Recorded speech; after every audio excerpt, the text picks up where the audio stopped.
when the orthogonality of the system is not warranted, its performance may be degraded due to inter-symbol interference or inter-carrier interference. These ISI and ICI effects causes STO and CFO, which is symbol timing offset and carrier frequency offset. Let the effect be denoted as epsilon for CFO and as delta for STO. These two tables show the effect of STO and CFO on the received signal. In the time domain, for a received signal of y of n, upon STO of delta affecting the signal, the received signal would be x of n plus delta, and the effect of CFO would cause e power j 2 pi n epsilon divided by n as a product to be added to x of n. And in the frequency domain, the STO of delta results in e power j 2 pi k delta by n times x of k for the STO effect, and CFO epsilon affects the signal as x of k minus epsilon.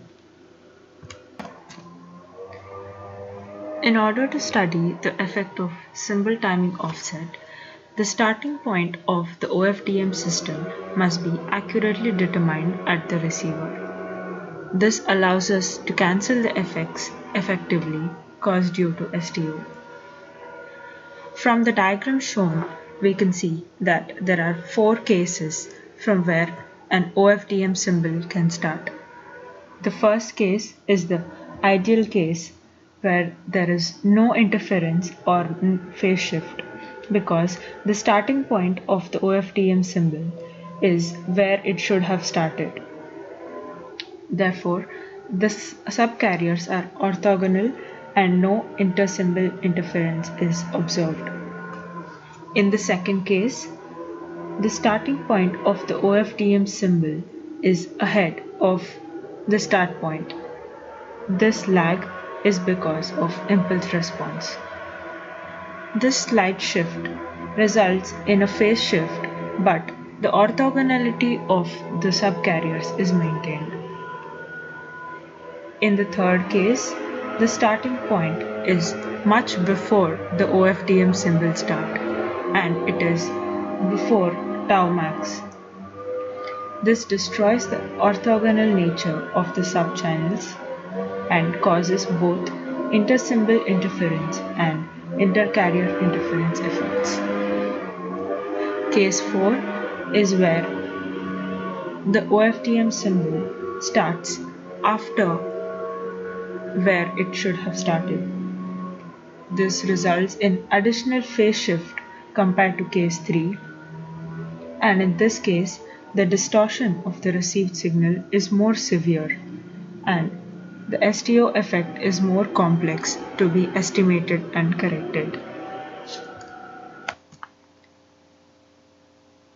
Carrier frequency offset also affects the OFDM system, and CFO arises due to Doppler frequency effect or due to the unstable generators at the transmitter and receiver ends.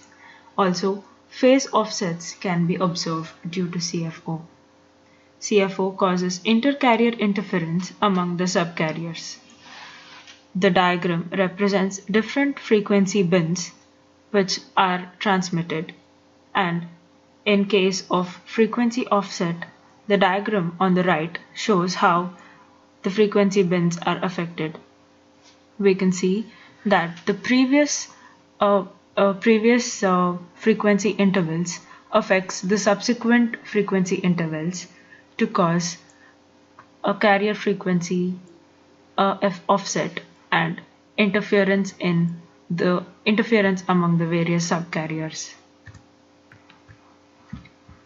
In order to compensate for the effects of STO, estimation of STO is necessary to synchronize the subcarriers. This estimation technique can either be in the time domain or the frequency domain. In the time-based estimation technique, one of the methods is the cyclic prefix method, which is based on sliding windows. This method works based on sliding one window along the other and to find the maximum similarity between the samples. At the point where the similarity is maximum, the difference is minimum. This technique is used to estimate the value of CFO. Another technique is the training symbol method, where identical symbols are considered or one symbol is repeated, and then the sliding window technique is applied to find the minimum difference or the maximum similarity. In the frequency-based estimation technique, phase rotation occurs due to STO, and therefore the signals can be synchronized in the frequency domain by taking the impulse response of the channel. Similarly, CFO estimation can also be done in both the time-based domain and the frequency domain. Cyclic prefix method is the time domain based estimation technique, and the frequency domain estimation was developed by Moose and Klassen. In the cyclic prefix method, the fractional frequency offset is preferred, and the CFO is estimated as the product of cyclic prefix value and the real part of the OFDM symbol. In the Moose method, the training symbol method is used to improve the mean square error. In this case, the approximate value of CFO is obtained in the acquisition phase, and this approximate value is corrected in the tracking phase method. And in Klassen method, the similar technique is applied, but there are pilot tones or certain bits included in the frequency domain, in the transmitter of the frequency domain, and then at the receiver it is used for tracking the OFDM symbol. Now let us look at the MATLAB demonstration for the estimation of STO and CFO.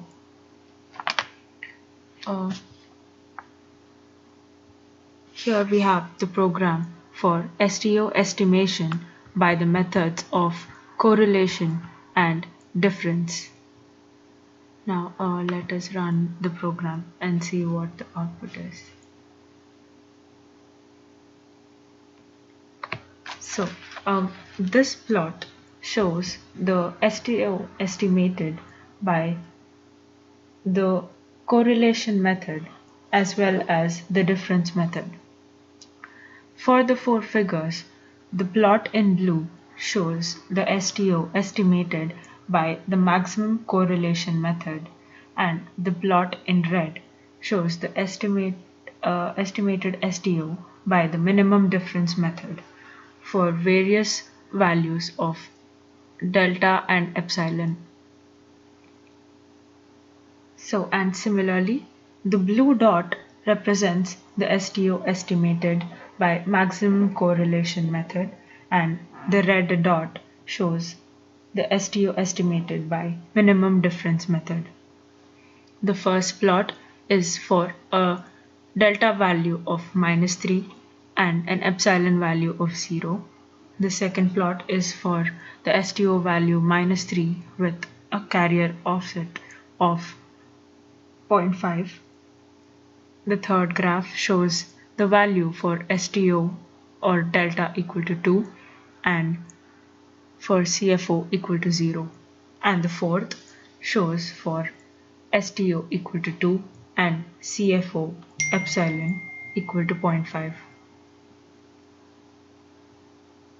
And this plot similarly shows for the same values of delta and epsilon the STO estimated using the impulse response of the channel.